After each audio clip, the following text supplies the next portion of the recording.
The Roman Empire, a realm of conquerors, emperors, and blood-soaked sands.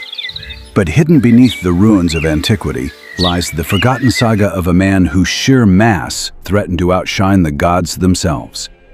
They called him Dwayne, son of John.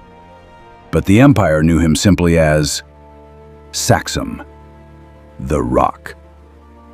Born in 30 AD in a quiet coastal province, young Dwayne was a terrifying anomaly.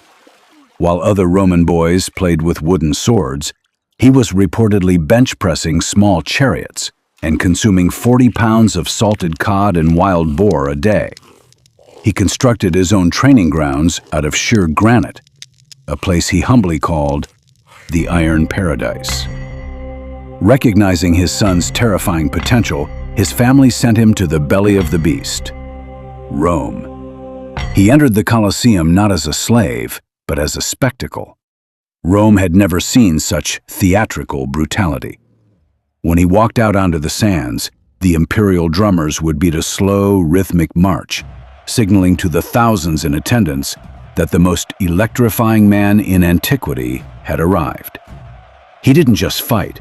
He verbally dismantled his opponents in fluent Latin. When a fearsome, undefeated gladiator from Gaul challenged him, Saxum didn't reach for a sword. He simply held up a brass amplification horn, asked the barbarian his name, and before the man could answer, roared, "It doesn't matter what your name is!" His combat style was poetry in motion. He would bounce off the arena walls, toss his leather elbow pad to the screaming plebeians, and deliver his signature earth-shattering maneuver, the plebeian's elbow. The Senate was terrified. The citizens were obsessed. But the roar of the arena was fleeting. By 65 AD, Saxum traded his golden armor for a senatorial toga. He replaced the traditional Roman eagle on his standard with the symbol of a Brahma bull.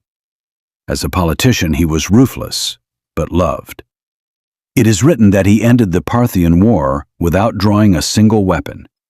He marched to the border, stood on a hill, looked at the opposing army, and slowly raised his right eyebrow. The enemy fled in sheer terror. He was the uncrowned king of the empire, eventually retiring to a peaceful, sprawling villa in Pompeii. When Mount Vesuvius erupted in 79 AD, panic swept the city. But legends say Dwayne didn't run.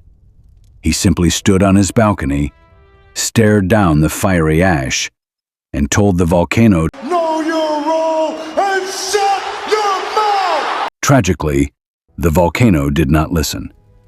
Though lost to the ashes of time, his legacy remains. A titan of the ancient world who proved that with enough charisma, you can truly rule the world.